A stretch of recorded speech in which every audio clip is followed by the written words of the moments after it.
Hey everyone, welcome to yet another episode of the Industry Show. Joining us today here in Atherton, California is Sridar Iyengar. Sridar, thank you for joining us and thank you for hosting her. This is a beautiful home. I love it. Thank you. Thanks for having us here. All compliments should be paid to my wife. Well, and you know, so far what we've seen, each room has a theme. There's a lot of Indian influence. A lot of personal stuff here, Yes. and I think each one has a separate story. So we Yes. don't, so it's not a designer-induced Right. house. It's Yes. a personal Personal experience. I mean, yeah. that tiffin back there, I just Yeah, love it. yes. It's awesome. I wish I Bought- could have shown them. But Bought it at a place in Bombay. Nice. There are other evidence of that throughout the garden. Yeah. And this, I mean, this is not a backyard. This is a living space outside. It's just amazing.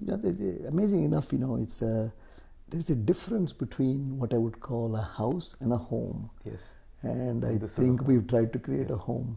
absolutely. Yeah. Well, happy Diwali on that. Thank you note. very much, and happy And Diwali to you and thank all you. the viewers too. Thank you. Yeah, and So, let's start with we started with personal experiences. Let's start with your background. Where were you born, and where did you go to school?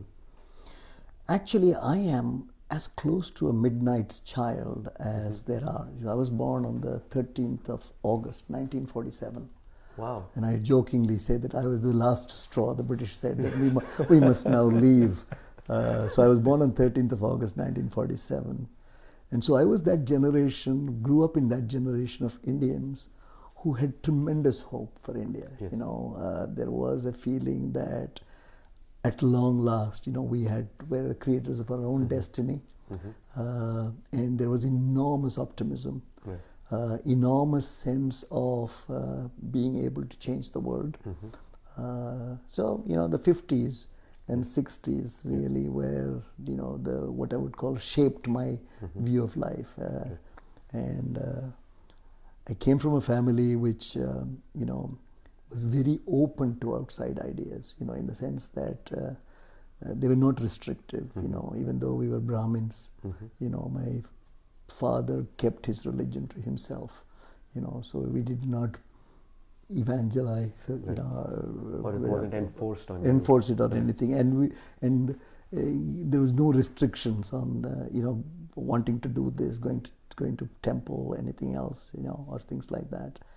And more importantly, it was to accept people for what they were, and that really, I would say, those early years and that kind of upbringing shaped me, and I grew alongside people who had similar thoughts, at that time. That was, in my view, the glorious times of India when everything was ahead of us, Yes. and it was for us to make or break. Exactly. Yeah. Right. Yeah. It couldn't have got worse, and you had so much to look forward It was to. not a because- question. So in fact, some of the people who were around independence, like my mother and my mother and father and uncles, would say they liked parts of the British Raj. Sometimes later on they'll say, "I wish that the trains run on time, Right. that things will be doing this, that, and the other." But for us, ours was, How do we move? how do we move forward? Yeah, needle How do we move forward, forward? right. Yeah, yeah. Amazing. I mean, I can't even imagine what it would have been to go through all of that, but yet have that vision and the optimism to look at. I think you use that word. That is the key word, I think, is that there was an enormous sense of optimism. And I would suggest that that generation, to a large extent, still retains it. And is patient enough to go through the ups and downs which will happen, whether when we come to talk about entrepreneurship or anything. The thing is, you've got to be optimistic about what you are doing. Right. And if you're optimistic and you think that the outcome, and you're constantly heading towards the goal, then it doesn't matter that the road all of a sudden, instead of being a straight line, becomes a meandering line to reach there. And the journey is the fun. Journey is the fun. Right. Yeah. Nice. The journey is the fun. Yeah. So how did you, what did you go to school for, and then how did that take you from there to eventually going? Amazing enough, I went to school, Jesuit school, St. Lawrence High School. I just visited that 2 months ago with my brother. Nice. Just to go and have a feel for the place. And my brother was already there. And my mother, for some reason, sent me to school when I was only 3 years old. Just 3 or 4 years old, sent me off with my brother, who was elder brother, who was at that school. So was this like a hostel? No. Okay. No. It was just an ordinary. So you would go there daytime, come back, And she thought that it would be good for me to just go out there, because there was no such thing as kindergarten in those days. Especially since you had an older sibling. So I was enrolled in the first year, and I used to go to class. I didn't understand a thing. I would just sit there, whoever said anything, and at the end of the day, and I wish I had kept this. This was my pride and joy, to keep. I came home and told my mother at the end of the year, I said, here's my report card. I feel really proud about it. And I had 8 zeros. Because I had not done anything. I just sat at class and I didn't take it. And the teachers knew, and I think they just gave me one of these joke report cards. And I wish my mother had kept that card, and I still talk about it. And so, so that's how my schools. But I stayed in that school, St. Lawrence, and I graduated, in 1964, from school. Then went off to study. This is all in Calcutta. Right. I went off to study at St. Xavier's to do my BCom. Right. I went to St. Xavier's, but school, not for my college. Yeah. So I went to St. Xavier's College. And our BCom classes used to be in the morning. So around would start at 6:30 and finish by 9:30. Okay. So the afternoon was free. Free for you. You to either for the first year or so, I went and worked with my brother, who had a chartered accounting firm. Because I was trying to, that was my, You wanted to be that. Yeah. But a lot of time spent playing bridge. The rest of the afternoon. Nice. Especially in California. Those were fun times. And amazing enough, we still have a WhatsApp group called Bachpan Ke Dost. Oh, nice. Which we still, the same group of people who used to play bridge. Wow. In those days. So do you guys still connect when you're back in India? And amazingly enough, my life revolves around alumni. So I have somehow become the gel, the glue. So I get the group together, nice. From time to time, and it's been, so yeah. That's awesome. Yeah, that's just amazing. Yeah. So you, once you graduated from St. Xavier's, you at some point ended up getting your chartered accountant? Yes. What happened was, I chose, I was not going to become a scientist. I was not good at, my mother thought that I should do IIT, and I knew that I did not want to do that. In those days, being a boy, given the choice, I would have become and gone into arts, because that's where I think I would have excelled, because I'm more what I would call communications, ad agency, people person, right. But boys did not do arts, only girls went into right. BA, So I was forced into not being suitable for BSc, not being able to do BA, so I chose BCom, right. And that was the thing. But right. once I chose that, I said that, look, I've got to make the best of, what you've got to do. In fact, there's one thing, and I'll share my mantra in life, and which was given to me by my uncle, who's 93, and his daughter is actually visiting me from Houston. Oh, nice. Sorry, he's 97. Oh, wow. 97. And when I left the UK, India, he told me, this is Sridar, in life, you can never do what you like, but you must always like what you do. And that part of that liking what you do forced me that I'm going to do BCom, I'm going to do it well. Yes. And at that time in India, the pass rate for BCom CA in India was very poor. I think they just picked the papers and every third one they passed or fourth one they passed, and I was not going to play that lottery. If they were still doing 25%, that's still I know. Good. No, it was less than 25%. Yeah. So I decided to go to do my chartered accounting and CA in the UK. Okay. So in 1960. Is that the ICAI? It's CA. No, it's CA. It's the same thing. It's a chartered accounting exam. ICAW, whatever. In the Chartered Account of England and Wales.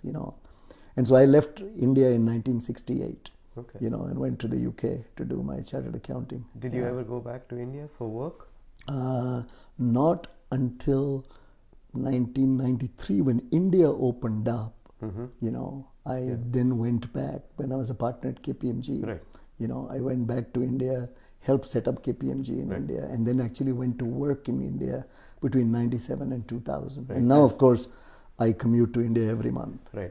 Yeah. And at that point, between 97 and 2000, you were the chairman and CEO of KPMG. Yeah. Right. Yeah. That must have been some amazing exposure. Actually, amazing enough, if you recall that time period, everywhere was a boom years. Even here was the dot-com era. In India, after the initial 93 to 97 period, where they had sort of set the stage for growth. Yes. 97 to 2000 was a high growth year, tremendous optimism.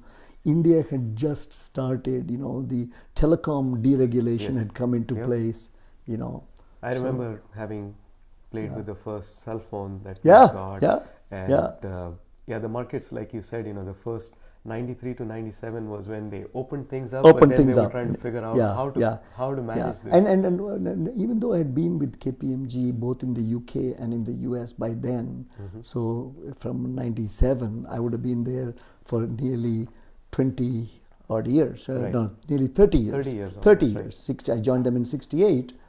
This was the time when I could practice all the things, that I thought a firm should have. Right.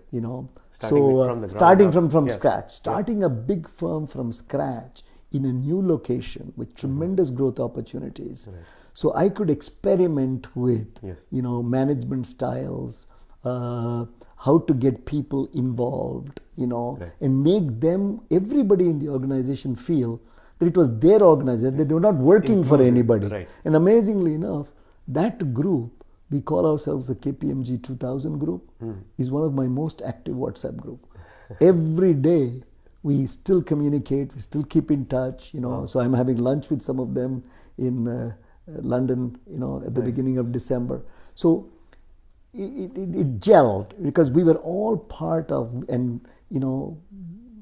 so there's branding, when I went to India, and this is an important lessons for entrepreneurs to learn, is that when I went to India, we took a survey, and the survey came back to us and said that, look, people who know you well, but a lot of people don't know you. Right. So immediately it became, how do we, while preserving the strength of close relationship with the people who knew us, how do you extend? So branding KPMG as a different firm, different to all the others, became very, very paramount. So we did things which were very different to the others, and we want to keep them guessing as to where we would end up. Yes. Which is like guerrilla marketing in a way, for entrepreneurs, is always keep the competition guessing, so that while they are thinking about where you would go next, you buy yourself the time to actually do some things, and that is a very, and we did that very, very successfully. And that's even more important coming from such a large organization. Yeah, right? yeah. That we nimble. were very, very nimble, and of course I had the great comfort of having some of the brightest people I've ever worked with. You're humble.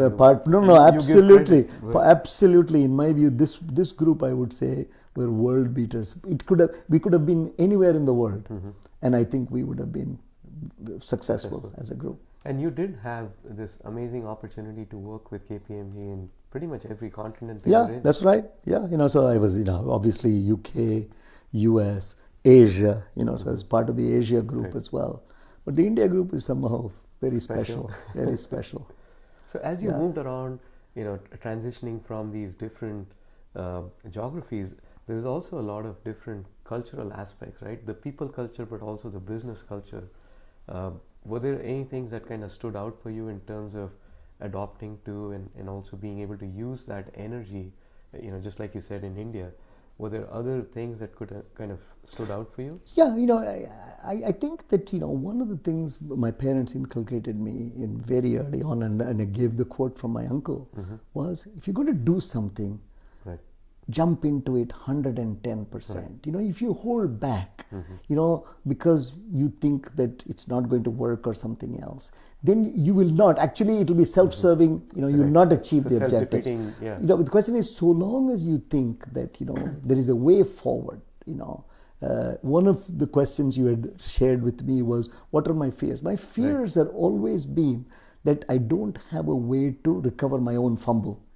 You know, so everything I do, I try to make sure that even if I go down that path, there is a way that I can come back and go back the right way, right? And that's a very important discipline that you need to have, is that commit to the point of, you know, the ultimate, but don't overcommit that you can't recover your own mistakes. Makes sense. You know, and that has been a sort of like one of the mantras for me, you know, is I do it knowing with full confidence that if something goes wrong, I will be able. And that comes from having people around you who have seen you operate like that, you know. But I'm sure it also comes from you giving them the comfort to say, look, I'm capable of making mistakes, but I do own up and I have the ability to go back and fix them and then charge along in the right direction. Yeah, yeah. In fact, curious enough, you know, everything you say, I like to say that you that question, what you just said. This morning, one of the WhatsApp messages I got was a video of from the KPMG 2000 audit group, which showed me a picture of somebody who was trying to, you know, it was a dog retrieving a, you know, ball which the owner had thrown into a pond. You know, the other dog was waiting. You know, as this dog came, took that ball from that dog and came in. His comment was, you know, we have, in quotes, best performers like that in our life. You know, people who always want to be associated with success, but never own up to, you know, the mistakes they made. And I think if you're honest enough to say, hey, I made a mistake.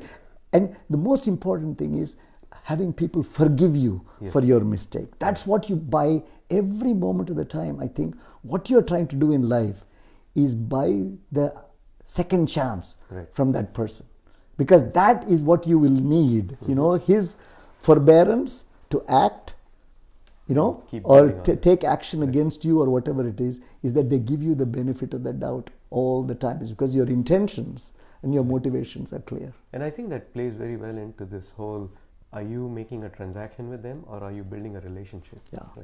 And if it's a transaction, then they don't care and you don't care. But, you know, especially for organizations like KPMG or any entrepreneurial startup or company, you want to make relationships. In fact, I tell you, without, you know, I can't do without relationships. In fact, you know, if I don't have this circle and feeling of belonging to something, you know, then why do it? You know, why do it? Because if it's all about me, and that if I do something, it impacts me, you know, more than anybody else, then you've got to wonder, is it worth doing? So in all these years, you've started so many organizations, you've helped start so many others. What was the first one that you got involved with? Amazingly enough, it's the sports club my father started called Vijay Sports Club in the 50s. You know, I'm still involved with that in a way, in advising. In fact, the person who runs it, you know, I was talking to him yesterday on the phone. You know, so from a very young age, like I said, you know, something generationally, I gave you a background of where I came from. Family-wise, we were always very outgoing and social and active, you know, in society, you know. So we've always wanted to be at the beginning of things, you know, part of a community. Be a part of a community and build that community, you know. So Vijay Sports Club would be one. Then when I came to my next big one, which I would say, which I would really feel, you know, very, you know, have a great affinity towards, was when I came to, you know, the US, you know, and I started working at KPMG here, and then India opened up. I brought a group of Indian industrialists to the US in 1993. Okay. And I came across a group which was just in the course of being formed, which eventually became Thai.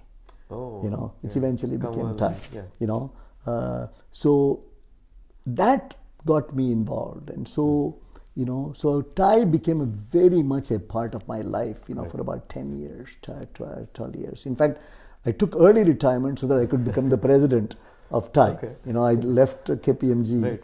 to become the president of Thai in Silicon Valley in you know, in 2002, 2003. Okay. You know, and that was my life. You know, both in the US and overseas. You know, and I continued with the Thai.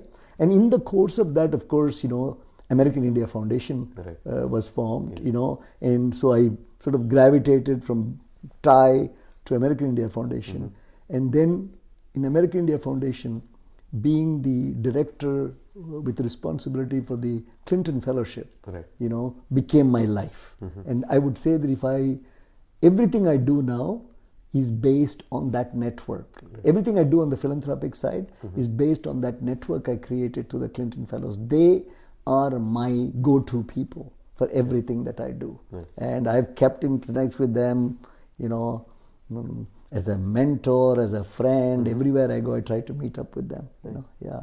And so after that, but you were not just doing all philanthropic work. You were also active in the for-profit side of things. Yeah. I said, you know, I started working with Thai. Of course, you know, we had one day you had to give for mentoring. Right. You know, so every Tuesday third Tuesday of every month, I would show up at Thai office, and about 6 or 7 entrepreneurs would come, and we would spend an hour and a half each.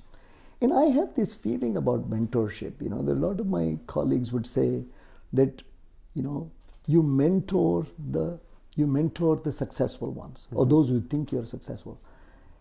I have always, I don't know, propensity to say the person who needs me most is the person I need to mentor, and that person may not be successful this time, but nobody gives that person. Everybody wants to be associated with success, but the person who needs you most is the person, you know, you spend time I love spending time with that. So I had a lot of people, some who became extremely successful. I won't mention names in the valley, you know, and others, you know, who did not succeed.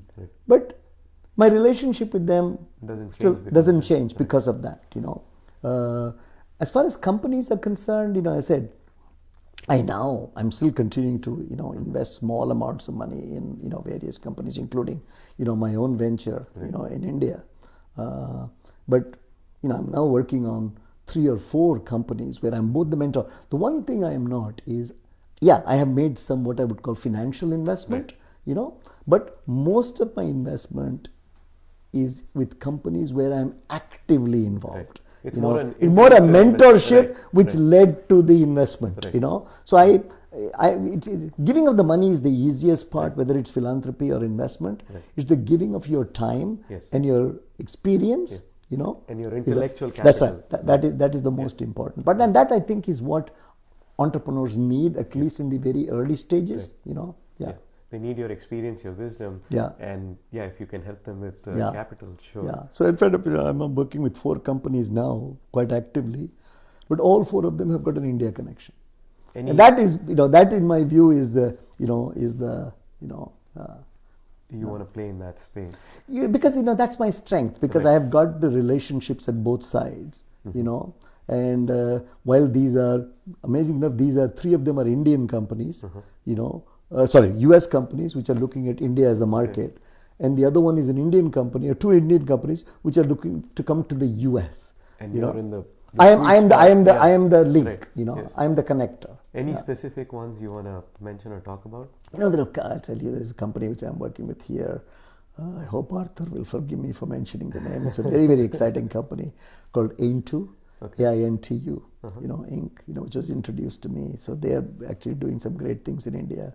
There's a friend of mine, Shaukat Shamim, who's got a company called U+, you know, which is just raising money. That's also focused on, you know, sort of video.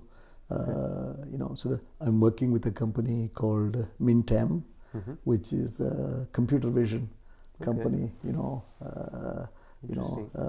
I'm working with a company called First Hive, which is a marketing tech company. You know, and of course my own venture, Yonomi. Vibe is Yonomi, which is the app which we are trying to develop. We're in beta stage at this moment in time. Yeah. These are all different sectors. See, if you look at what I've said, because I'm a people person, the sector doesn't bother me. Exactly. But the relationship and the founder, his passion for it, because I am not an expert. I'm not a techie, Accounting expertise is dime a dozen in my view, So it's the person, that which is critical, And, in terms of helping and mentoring them, and, you talked about success or lack thereof, I think it also depends how you define the success. Right? Success doesn't always mean a certain amount of dollars or certain amount of participants or so on. It's also if you had a failure, so to speak, how much did you learn from that, and how do you grow from that, right? Absolutely. I think because the philosophy in life is nothing is an end. Right. It's the beginning of something else, Exactly. So everything is a learning, right? So in fact, curiously enough, when I'm making it very topical, I was watching CNN this morning and they're talking about Beto O'Rourke. And they said, like the Texas, they say that when you fall off a horse, the next thing you do is get up and go again. Right. So everybody is saying, what is his next horse going to be? And that is the philosophy, is how do you, so I don't look upon financial success. I've had, some financial success, in the investments I have made, but the ones I work with personally, I do it because I think I believe in the entrepreneur. I believe in the, in what they are doing. Right. And I think there is something there which is different. And you're also spending a lot of time in energizing the next generation, right? You're working with a lot of that. In fact, my passion is to work with high school kids, which is where with the Clinton Fellows, it was the age of 22 to about 27. Right. With now, I spend most of my time with 16 to 18-year-olds, because... So tell us about this new initiative you have coming up in 2019. Well, actually, it's a continuation of an initiative I had for the last 4 years. I have a group called 360 Plus. We just became a foundation. We are 360 Plus Foundation, and we sponsor trips. Our theme is learning through travel. I know that people who can afford to travel don't realize the benefits of learning. By putting yourself in a different location, you can see the same problem in a different way and how other people solve it and bring it back, that perspective. Certain people, young people, don't have the ability, the financial or other ability, to have that traveling opportunity. So we decided that we'll provide that travel opportunities, to a group of high schoolers initially from the US. But now we are expanding the program. Next year we'll have about 40 kids. We are hoping to have 20 from the US, maybe 10 from the subcontinent in India, 5 from South Africa. I've already got inquiries from Bulgaria and Australia. So I'm hoping to put 40 kids who have never traveled. Most of them have never been outside even their city. Wow. Into a place, into an environment which is not. Most of these kids self-constrain themselves. They think that because they are from inner city Chicago or Brooklyn or wherever it is, that this is my life. Right. If you take them out of it, which is what going to the future. When you go to the future, you can revision what your past should be. Yes. And that is what we are trying to do. And so that is amazing. Yeah. And kids at that age are so impressionable. Absolutely. And in fact, we try to take the kid who's sitting in the back of the class and totally disinterested. If we can be the motivation to get the inner spark out of him, But at the same time, with all these programs, you do get some really good. So we're now tracking how many of the people who come to us are now at least enrolling in community college or going to higher education. Right. What was the impetus for this? Like, how did you come up with this thought or idea? My daughter, I always say, is my conscience, and I would talk about, inequality and stuff like that, and diversity in a context. And she would tell me that, see, Dad, you only look at diversity in the context of ethnicity. Diversity is more than that. I was talking to her about her school, And she said that, diversity has also got to be looked at in economic terms. And then I went back to my own life. When I was growing up, 50% of the kids in my school were boarders. People who had converted to Christianity to be able to afford to go to the same school. It was 10 rupees a month or 20 rupees a month by the time I left. Fees were not high. Right. But these were kids who could not even afford that. But their parents had converted to Christianity, so that the kids could come to. So those were the people who influenced me. Right. They came from what people would say the other side of the track. But they're having an empathy towards them, and seeing what they needed and how, you could work with them. So I've always tried to do something like that. And that's where this whole idea came. And, That's amazing. Yeah. So you're also involved, or you at least kind of kick-started this whole movement around I paid a bribe, right? Which is also very amazing to me. I mean, I paid a bribe just was, as I said, I was sitting with Ramesh Ramanathan. I had invited him to come to a conference in Berkeley, which we were holding on local government, in India. And we were having a drink at a bar in Berkeley. And he said, what are your ideas? And I said, I've always thought that, retail corruption in India is something which everybody feels irritated about. It's not the amount of the money. Right. But I said, I come from data. Everything I try to do, I want to have some data which I can leverage. Yeah. So I said, what I would like to do is set up a website where we can actually find the price of bribes. So if the policeman asks you for 10 rupees, you can say, no, the guy before me only paid you 5. Or the last traffic light, it was 5 rupees. Why are you asking me 10 rupees? And it's only 9 o'clock. After 9 o'clock, it should be 10, So that is where the idea started, essentially to be a fun way of getting a price of corruption. Power to negotiate. Yeah, power to negotiate, But then it has now, of course, taken off. It's become a it's movement. A movement. It's in 20 different countries. In fact, I propped up in Hillary Clinton's email. Wow. In a sense that apparently part of her email. Not one of those emails that were scrutinized. Yeah. One of those emails apparently referred to was an article where she forwarded an article in the Wall Street Journal where it mentions me together with Swati Ramanathan as, when she was talking about the I paid a bribe work-ups. I said, somebody sent me this note and said, Sridar, you're in Hillary Clinton's email. I said, oh man. So you probably had an impact on the elections. Yeah. But as you can see, we've been in our conversation. The most important thing which has kept me going, and I hope it will keep me going for much longer, is I like to get involved in various things. I like to be at the beginning of things. I know how to get there, but then I want to sort of disengage and become like a mentor to somebody who will actually get there.